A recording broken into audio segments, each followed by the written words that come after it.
Le temps du réveil.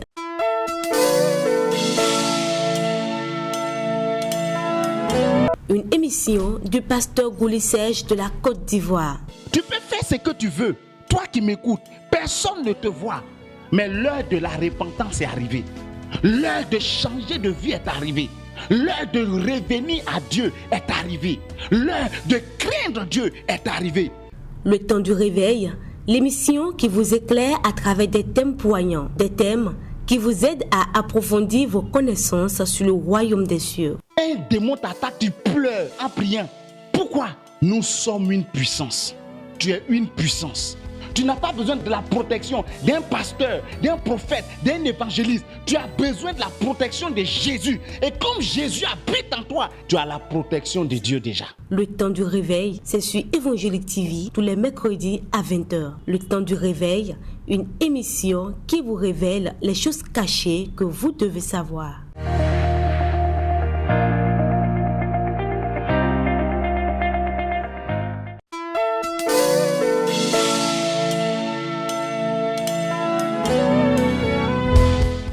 Salut à tous, nous sommes là encore ce soir pour encore entendre la parole de Dieu. Et le thème que nous allons développer ce soir s'intitule « Quel est ton vrai problème ?» Parce que tu peux être en train de vivre une situation et la situation que tu es en train de vivre, tu peux penser que la source est ailleurs, le problème est ailleurs. Or, la source réelle du problème que tu vis peut complètement t'échapper. Et l'histoire sur laquelle nous allons nous baser ce soir se trouve dans le livre de Genèse. Genèse 32 à partir du verset 11. Nous allons lire le verset 11 et nous allons lire le verset 24 au verset 29. Mais nous allons d'abord commencer par le verset 11. Quand nous prenons Genèse, le verset 11, il est dit « Délivre-moi, je te prie, de la main de mon frère, de la main des eaux, car je crains qu'il ne vienne et qu'il me frappe avec la mère et les enfants. » Alléluia. Donc, c'est Jacob qui était en train de faire cette prière à Dieu. Jacob avait, pour rappel, Jacob avait trahi son frère jumeau. Il avait volé le droit d'aînesse et donc il s'était retiré chez Laban. Et donc, quand il a fini, il revenait. Quand il a appris que Ésaü venait à sa rencontre pour pouvoir le tuer, pour pouvoir le combattre. Et donc, il était tellement angoissé de savoir que Ésaü venait avec beaucoup de personnes pour pouvoir l'affronter qu'il a prié le Seigneur. Parce que son problème là, c'était Ésaü. C'est ce que lui il croyait. Son problème là, c'était Ésaü. Donc, il craignait que Ésaü ne vienne le tuer, lui, ses femmes et ses enfants. Et donc, il a fait cette prière au verset 11. Il dit, délivre-moi, je te prie, de la main de mon frère. Parce que pour lui, c'était là que se trouvait le problème.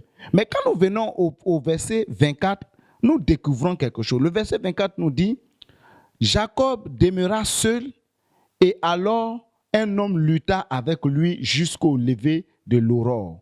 Voyant qu'il ne pouvait le vaincre, cet homme le frappa à l'emboîture de la hanche, et l'emboîture de la hanche de Jacob se démit pendant qu'il luttait avec lui.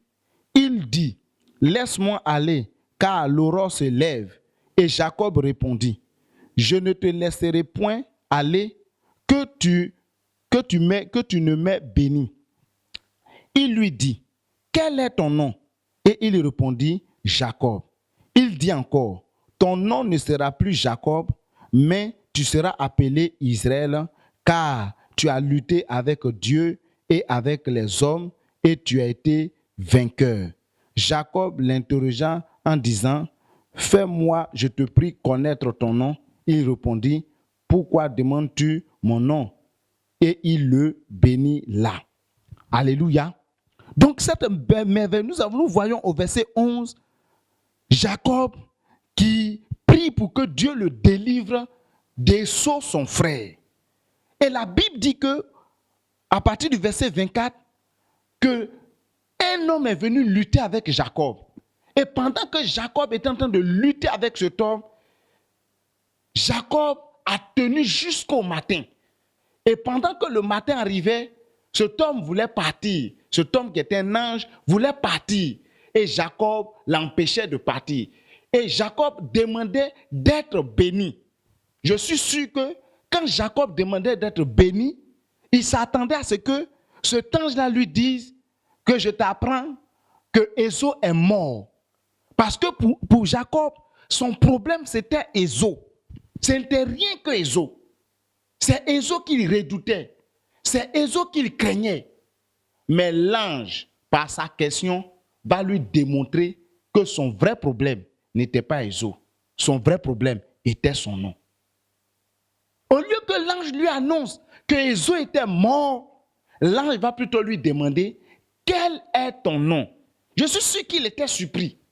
Parce que la bénédiction qu'il attendait, c'était la délivrance. Il n'avait pas une main forte, il n'avait pas une main forte contre son frère. Et donc la seule bénédiction qu'il pouvait avoir, qui pouvait être une réponse, réponse à la prière qu'il avait faite au verset 11, c'était que Ésaü était décédé, Ésaü était mort. Mais l'ange lui demande quel est ton nom. C'est là que Jacob va se rendre compte réellement que son vrai problème n'était pas Ésaü. Mais son vrai problème, c'était son nom. Son nom Jacob, qui voulait dire usurpateur, voleur. C'est ce nom-là qui créait problème partout à Jacob, partout où il allait. C'est ce nom-là qui était le réel problème de Jacob. Mais Jacob pensait que son vrai problème était ailleurs. Toi qui m'écoutes, chers frères et sœurs, vous qui m'écoutez, chers frères et sœurs, je vais t'annoncer quelque chose. Tu peux être en train de vivre une situation difficile, tu peux être en train de traverser un problème et penser que le problème que tu es en train de vivre a une source ailleurs. Mais je t'apprends quelque chose. Tu peux être en train de te tromper. Tu peux être en train de te tromper parce que la vraie source de ton problème peut être ailleurs. Peut être ailleurs, là où même tu ne t'imagines pas du tout. Il y a un couple qui, après leur mariage, ont connu beaucoup de problèmes. Ils avaient beaucoup de problèmes. Et véritablement, ils cherchaient, ils partaient partout, ça n'allait pas. Jusqu'à ce qu'ils prennent un moment devant Dieu. Et Dieu va se révéler à eux. Et Dieu va leur révéler que la source de leur problème, c'est le fauteuil qu'on leur avait donné en cadeau lors de leur mariage. Ce fauteuil était envoûté. C'est la présence de ce fauteuil-là dans la maison qui sémait le trouble. C'est là qu'ils sauront quel était leur vrai problème. Tu dois connaître la source de ton problème. Il y a longtemps que tu accuses les gens.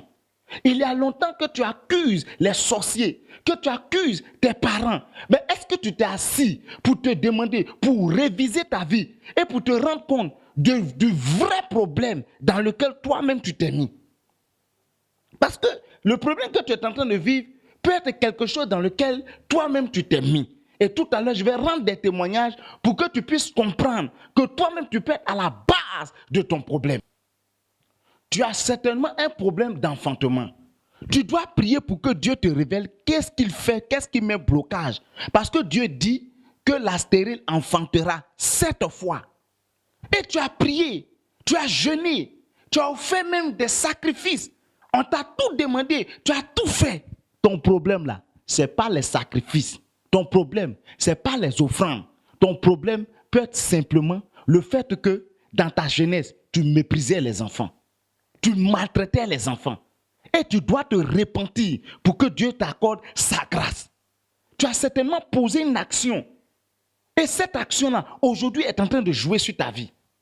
J'ai connu quelqu'un qui était stérile et pour laquelle nous prions. Et quand j'étais en train de prier, et j'ai senti dans mon esprit de demander à la sœur, si quand elle était jeune, elle avait tenu une promesse. Et quand on lui a demandé, elle a dit effectivement que quand elle était jeune, elle a dit qu'elle ne voudrait pas d'enfant. Elle avait dit ça comme ça. Mais elle a grandi. Elle a vu l'importance d'un enfant aujourd'hui. Et regardez aujourd'hui, elle prie, elle fait tout. Et elle s'est repentie. Nous avons prié pour elle et elle a pris une grossesse. Vous pouvez être en train de vivre des problèmes dans votre couple, Rien ne va. Vous n'arrivez pas à vous entendre sur l'essentiel. Mais l'origine peut être de votre fait. Il y a certaines personnes qui couchent ensemble avant leur mariage et qui couchent ensemble jusqu'à même au jour de leur mariage, avant qu'on les présente à Dieu, sous prétexte que c'est sa femme de sa destinée. Donc ils couchent ensemble en dépit total de la parole de Dieu qui dit fuyez l'impudicité. Parce que tu ne l'as pas encore marié. Si vous deux vous sortez ensemble, c'est l'impudicité que vous êtes en train de commettre. Mais toi, tu dis non, c'est ta femme de ta destinée. Et vous avez couché ensemble jusqu'à ce qui devait être sacré. Ce qui pouvait faire votre bonheur là. Vous avez commencé à découvrir. Et c'est ce qui peut être à la base du problème que vous êtes en train de vivre. Jacob pensait que son problème c'était Esau. Mais l'ange lui a démontré que c'était le contraire. L'ange lui a démontré que son vrai problème était ailleurs, que son vrai problème était son nom. J'ai organisé une veillée, et à cette veillée-là, pendant que j'étais en train de prêcher et que nous sommes passés à la phase de la prière, j'ai reçu une inspiration. Et c'est comme si le Saint-Esprit me disait d'appeler devant tous ceux qui portaient le nom d'un homonyme, soit d'une grand-mère, d'un grand-père, en tout cas de quelqu'un, dans la famille. Et donc, quand j'ai lancé l'appel, il y a eu plusieurs personnes qui ont répondu à l'appel. Mais à ma grande surprise, quand j'ai commencé à prier, aucune personne de ceux qui étaient venus devant n'a tenu sur son pied. La plupart ont été terrassés, pour ne pas dire tous, ont été terrassés. Leurs problèmes, leurs échecs, venaient du nom qu'ils portaient. Eux, pour eux, peut-être c'était la sorcellerie. Quand on se retrouve, au nom de Jésus, sorcellerie, tu es vaincu. Mais le problème était simple, c'était leur nom. Tu portes le nom d'une grand-mère qui était sorcière. Comment dans ton sommeil, tu ne vas pas voyager, tu ne vas pas sortir de ton corps? Comment tu ne vas pas avoir des problèmes? Tu portais un grand-père qui était un guerrier et qui tuait les gens, un guerrier sanguinaire. D'où vient ta colère? C'est ce qui fait que quand tu te mets en colère, on ne peut pas t'attraper. Tu es devenu un chrétien, tu es dans l'église, mais colère te suit encore. La source de ton problème, Dieu doit te le révéler. Arrête de prier dans le vide. Arrête de te lamenter. Arrête de construire des hôtels, de construire ceci, de construire cela. Parce que tu as tout fait. Et c'est ce qui a commencé même à te décourager. Parce que tu as tout fait, tu ne vois pas la finalité. Tu as besoin d'une révélation. Tu as besoin que Dieu ouvre ton cœur. Tu as besoin que Dieu ouvre ton esprit. Si ton vrai problème, parce que ton vrai problème, ce n'est pas la sorcellerie. Ton vrai problème, c'est toi-même. Ton vrai problème dépend de toi, c'est toi, tu es à la base. Ça peut être la sorcellerie, je ne refuse pas, mais ça peut être aussi de toi, ça peut être un acte, ça peut être quelque chose. Il y a certains même qui ont avec eux des choses, des gens, des livres, des objets, des gens qu'ils ont. Et que ces personnes-là, à qui ces choses appartiennent, cherchent. Tu as ça, les gens cherchent et tu ne dis pas. Mais comment tu peux être béni? Nous posons des actions qui nous incriminent, qui font que nous avons des problèmes. Il y a une sœur qui mangeait en rêve. Une sœur engagée qui mangeait en rêve. À chaque fois qu'elle dort, elle mange en rêve. Et donc, elle a commencé à avoir peur parce qu'on nous a dit que quand tu manges en rêve, tu es possédé d'un esprit de la sorcellerie. Et donc, la sœur a commencé à jeûner, à aller de pasteur en pasteur. Mais à chaque fois qu'on la mettait sous gel, qu'on priait pour elle et qu'on lui disait qu'elle était habitée par un esprit de la sorcellerie, à peine elle finit les jeûnes, les jours qui suivent, elle mange encore en rêve. Au point qu'arrivée au moment, elle était découragée parce qu'elle ne savait pas d'où venait son problème. Elle est allée rencontrer un homme de Dieu. Quand elle est allée rencontrer cet homme de Dieu, l'homme de Dieu lui a demandé quel travail tu fais. Elle dit qu'elle vend placali, avec polo, elle vend. Et l'homme de Dieu lui a demandé, mais est-ce que quand tu vends là, tu as le temps de manger? Elle dit non, que ça marche tellement qu'elle n'a pas l'occasion même de manger parce qu'elle travaille tellement, elle vend que ça marche, donc elle n'a pas l'occasion de manger. Et l'homme de Dieu lui a dit, en réalité, c'est parce que tu n'as pas l'occasion de manger. Tu as envie de manger, que tu n'as pas l'occasion de manger, que dans ton rêve, dans ton subconscient, ces actes-là reviennent. Et donc, ce que tu devais faire physiquement, là, c'est ce que tu fais maintenant dans ton sommeil. Qu'elle a commencé à mettre en pratique ce que l'homme de Dieu a dit, et qu'elle a commencé à prier, et qu'elle a chassé la peur, parce que la peur amplifiait son problème. Ton vrai problème, là, c'est que c'est la peur. La peur te fait croire qu'il y a des choses que tu ne peux pas avoir. La peur fait que tu es là, tu n'es pas serein. Or, tu dois rester calme pour que Dieu se révèle à toi. Pour que Dieu te révèle quel est réellement ton problème. Ton problème peut être un petit problème qu'il doit te révéler. Un tout petit problème. Tes enfants ne réussissent pas. Tu as regardé dans ta maison, tes enfants là, ça ne va pas. Et c'est les enfants de ton mari qu'il a eu une autre femme qui prospère, qui est intelligent. Tu es chrétien ou tu es chrétienne et tu ne supportes pas l'enfant que ton mari a eu avant que vous ne vous connaissiez. Et tu maltraites cet enfant. C'est pour cela, c'est pour ça que tes enfants ne sont pas intelligents. C'est pour ça que tes enfants ne réussissent pas à l'école. Ton problème vient de là. Tu n'acceptes pas cet enfant-là que ton mari a eu avant que vous ne vous connaissiez, ou que ta femme a eu avant que vous ne vous connaissiez. Du coup, Dieu protège cet enfant. C'est pour cela que toi, tes propres enfants même, n'arrivent pas à s'en sortir. Ça peut être là ton problème.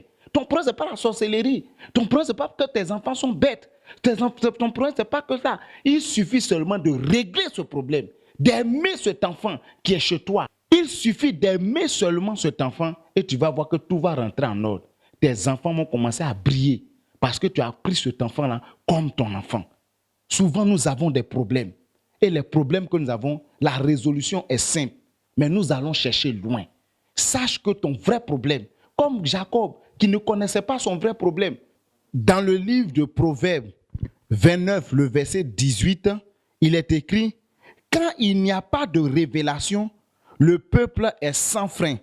Heureux s'ils observent la loi. » Dieu doit te révéler et Dieu veut te révéler. Je prie ce soir que Dieu ouvre tes yeux et qu'il te révèle ton vrai problème. Mais je suis venu t'encourager pour te dire arrête de te lamenter. Dieu va te révéler. Dieu va ouvrir tes yeux et tu verras que ton problème était simple et que Dieu était au contrôle depuis longtemps. Parce qu'il y a certains qui, par leur attitude, empêchent Dieu de leur révéler leur vrai problème. Or, Dieu doit te révéler ton problème.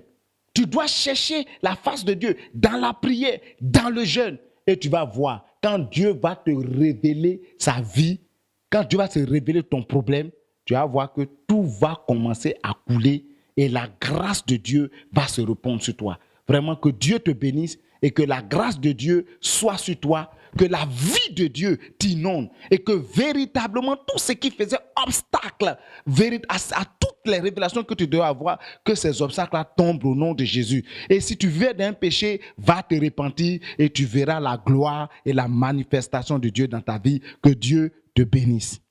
Pour tous ceux qui veulent poser des questions ou qui veulent qu'on prie pour eux, vous pouvez nous contacter par les numéros qui sont affichés là, les numéros WhatsApp et autres. Si aussi tu veux nous soutenir dans la prière ou financièrement pour que nous puissions faire face aux frais de la télé, tu peux aussi nous contacter par WhatsApp pour que nous puissions aussi vous donner nos coordonnées. Que Dieu vous bénisse abondamment.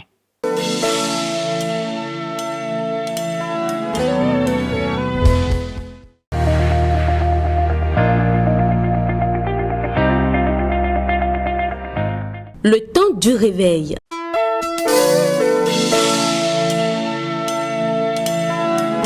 Une émission du pasteur Gouli-Serge de la Côte d'Ivoire. Tu peux faire ce que tu veux. Toi qui m'écoutes, personne ne te voit. Mais l'heure de la repentance est arrivée. L'heure de changer de vie est arrivée. L'heure de revenir à Dieu est arrivée. L'heure de craindre Dieu est arrivée. Le temps du réveil, l'émission qui vous éclaire à travers des thèmes poignants, des thèmes qui vous aident à approfondir vos connaissances sur le royaume des cieux. Un démon t'attaque, tu pleures en priant. Pourquoi? Nous sommes une puissance. Tu es une puissance. Tu n'as pas besoin de la protection d'un pasteur, d'un prophète, d'un évangéliste. Tu as besoin de la protection de Jésus. Et comme Jésus habite en toi, tu as la protection de Dieu déjà. Le temps du réveil, c'est sur Évangélique TV tous les mercredis à 20h. Le temps du réveil, une émission qui vous révèle les choses cachées que vous devez savoir.